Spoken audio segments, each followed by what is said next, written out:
In this video, I'm going to show you how to set a down payment goal in Origin Financial. Let's get started.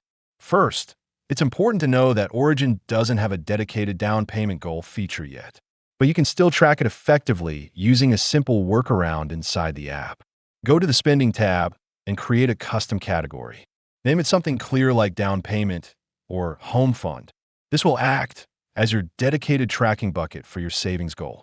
Next, every time you transfer money into your savings account, make sure to tag that transaction under your new down payment category. This way, all your contributions are grouped together automatically. To check your progress, just filter your spending view by that category. You'll see a running total of everything you've saved so far, which makes it easy to track how close you are to your goal over time. This simple setup helps you stay organized and focused even without a built-in goal tracker. If you want to support our channel, feel free to use our affiliate link in the description below.